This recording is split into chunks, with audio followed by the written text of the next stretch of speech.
नमस्कार विद्यार्थी मित्रांनो, मी अभिलाष वराडे. MPSC राज्यसेवा पूर्व परीक्षेचा पेपर आता झालेला आहे आणि पुष्कळशा विद्यार्थ्यांचे आम्हाला कॉल येतात, कोणाचे मेसेजेस येतात. सर, कट ऑफ किती लागेल, कट ऑफ किती जाणार आहे, काय कट ऑफ 100च्या खाली जाईल की कट ऑफ वरती जाईल. एकंदरीत बघा, मी कट ऑफचं तर प्रेडिक्शन मी एक रेंज तुम्हाला सांगणार आहे इथे, पण एक्झॅक्ट अजून प्रेडिक्शन एक सखोल व्हिडिओ मी तिथे घेऊन येतो आहे. त्याच्यामध्ये पूर्ण डिटेल अनालिसिस करून तिथे आम्ही तो कट ऑफ तुम्हाला सांगणारच आहे.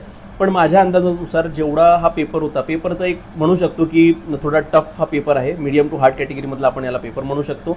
याच्यामध्ये एक ट्रेंड जो पेपरचा जनरली MPSC विचारते तो चेंज झालेला आपल्याला इथं बघायला मिळते.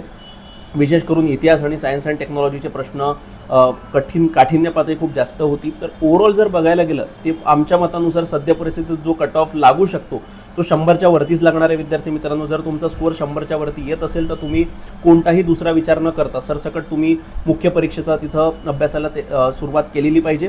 ठीक आहे, उगाच तुम्ही याला त्याला विचारत बसू नका. पण 100पेक्षा जास्त जर स्कोअर येत असेल तर मेन्सच्या अभ्यासाला तिथे तुम्ही लागा. अंदाजे माझ्या मतानुसार 105 ±3 म्हणजे 102 ते 108च्या रेंजमध्ये हा कट ऑफ तिथे राहू शकतो विद्यार्थी मित्रांनो ओपन कॅटेगरीसाठी. तर ही आमची प्रेडिक्टेबल एक रेंज मी तुम्हाला सांगितलेली आहे.